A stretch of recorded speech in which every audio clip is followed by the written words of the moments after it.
नमस्कार, आप देख रहे हैं पंचतत्व। मेरा नाम है काजल तिवारी। 2025 में होने वाले बिहार विधानसभा चुनाव में एनडीए किस नेता के नेतृत्व में चुनाव लड़ेगा? क्या एक बार फिर से नीतीश कुमार ही एनडीए का चेहरा होंगे? इस सवाल पर केंद्रीय गृह मंत्री अमित शाह के ताजा बयान से राजनीतिक गलियारे में हलचल मचना शुरू हो गया है।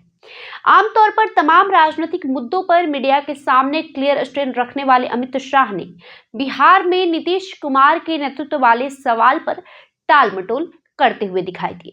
अमित शाह के ताजा बयान से राजनीतिक गलियारों में कंफ्यूजन शुरू हो गया है। ये कंफ्यूजन पिछले कुछ समय में बढ़ा है। बिहार एनडीए के अन्य घटक दलों के नेता एक तरफ 2025 बिहार चुनाव रिजल्ट आने के बाद भी नीतीश कुमार को ही एक बार फिर से मुख्यमंत्री बनाने की बात कर रहे हैं, तो वहीं गठबंधन के सबसे बड़े दल यानी कि भारतीय जनता पार्टी के अमित शाह इस सवाल पर क्लियर बात करते हुए दिखाई नहीं दिए। महाराष्ट्र विधानसभा चुनाव में एनडीए को बम्पर जीत मिलने के बाद बनी सरकार में पूर्व मुख्यमंत्री एकनाथ शिंदे को डिप्टी सीएम बनाया गया है।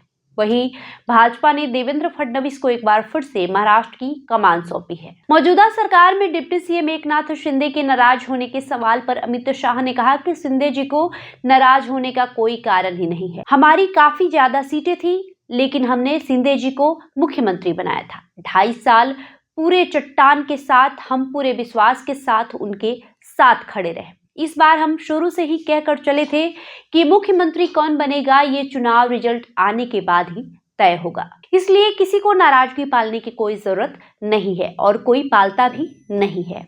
कैबिनेट बांटने में भी हम पूरे डिजाइन और तैयारी के साथ चल रहे हैं। आपको बताएं कि पत्रकारों ने गृह मंत्री अमित शाह से पूछा कि शिंदे प्रकरण के बाद मुंबई से पटना में क्या मैसेज गया है। बिहार में 2025 में विधानसभा के चुनाव होने हैं। क्या जदयू को नहीं लगेगा कि हम लड़ेंगे तो साथ में, लेकिन रिजल्ट आने के बाद बीजेपी गेम कर सकती है? इस पर अमित शाह ने कहा कि देखो भाई, आप कुछ भी कहो, लेकिन अब एनडीए में दरार नहीं आएगी, चिंता मत करो। वही अमित शाह से अगला सवाल किया गया कि क्या 2025 के विधानसभा चुनाव में आप नीतीश कुमार को चेहरा बनाकर लड़ेंगे?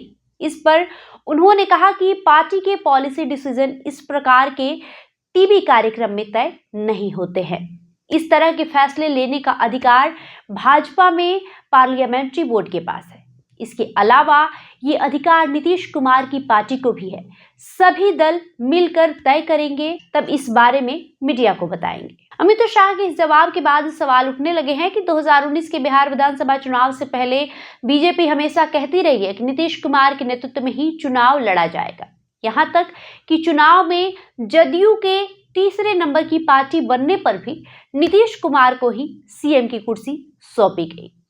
उस वक्त भी खबर आई थी कि भारतीय जनता पार्टी की बिहार यूनिट नीतीश कुमार को सीएम बनाने के लिए तैयार नहीं थी, लेकिन प्रधानमंत्री नरेंद्र मोदी और गृह मंत्री अमित शाह से सजी बीजेपी के केंद्रीय नेतृत्व ने अपनी पार्टी की बिहार यूनिट की डिमांड को ठुकराते हुए नीतीश कुमार के नाम पर ही मुहर लगाई थी। अब 2025 के बिहार चुनाव से पहले भाजपा की राज्य यूनिट के नेता डिप्टी सीएम सम्राट चौधरी जहां नीतीश कुमार के नेतृत्व में ही आगामी चुनाव लड़ने की बात मीडिया में कह रहे हैं, वहीं अमित शाह इस सवाल पर टाल मटोल करते हुए दिखाई दे रहे हैं। बिहार एनडीए के अन्य घटक दलों के नेता चिराग पासवान और उपेंद्र कुशवाहा जैसे नेता भी मीडिया में लगातार नीतीश कुमार के नेतृत्व में 2025 का चुनाव लड़ने का बात कर रहे हैं। वही आपको बता दें कि 2019 के बिहार चुनाव में नीतीश कुमार की पार्टी के खिलाफ कैंडिडेट देने वाले चिराग पासवान ने तो यहां तक कह दिया है कि 2025 में भी नीतीश कुमार ही